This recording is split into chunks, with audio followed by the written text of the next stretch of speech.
Now the next topic is To a Skylark, a poem by P.B. Shelley, 1820, published. It is also published with collection of Prometheus Unbound in 1820.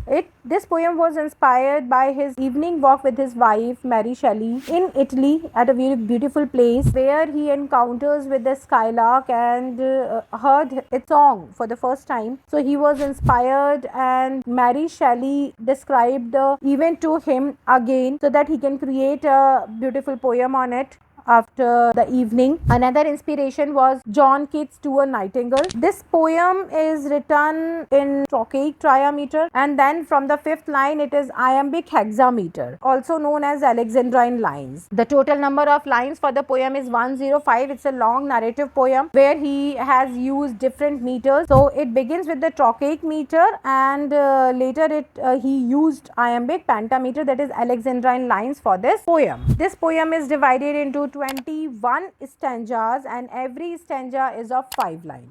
So first 3 lines trochaic meter, and 2 lines, that a couplet, is in Alexandrine. The rhyming scheme of the stanza is A B A B B. The poem opens with the description of a skylark. He personified skylark and called the bird as a spirit, that it is a premeditated art.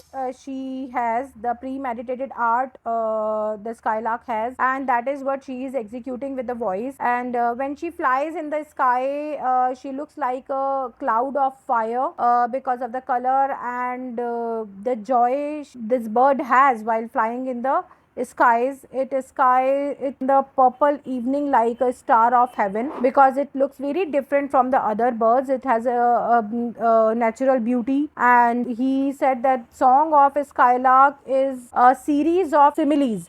He used a series of similes to describe the song of skylark here, and for that I want to give you a very good example.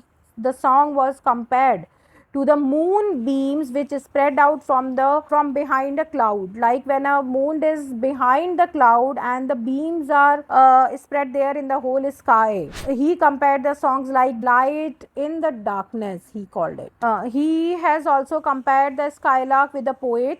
He said, like a poet, it designs and sing by itself, so it is a very good symbol for the poet. And the songs which a skylark is singing is compared to hymns, that is religious, pure songs. The skylark is compared with a high born maiden, like a maiden from a higher family, and the songs are compared with the music of the high born maiden melted with the experience and love. He said that nothing in the nature is unreached by his song. All the flowers, the grasses, everything is filled with the golden glow of this skylark song.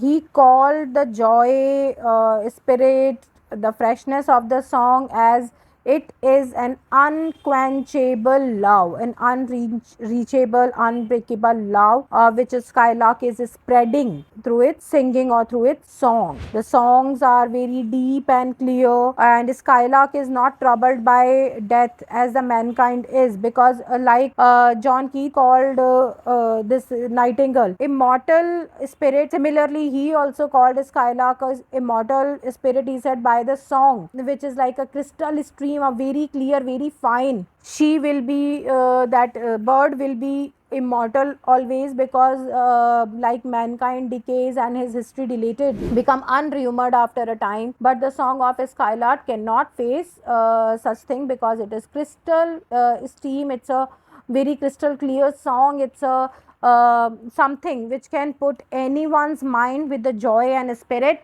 So she is a spirit of joy and love, freshness. He compared skylark with mankind and said, as mankind is or a man, human beings are filled with pride, fear, hatred, other kind of sins and envies, but a skylark is not filled with such kind of things.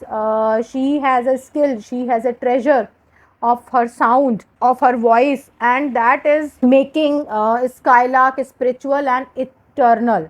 It is filling its song with the gladness and happiness and he uses the quote of harmonious madness for the song of Skylark. He has used many metaphors of nature, many metaphoric symbols of nature to describe the song of Skylark. And this is like the poem is infused with pathetic fallacy or pathos. Is this poem filled with pathetic fallacy or pathos in a way, because he is describing mankind with the pathetic thing, is like elusive.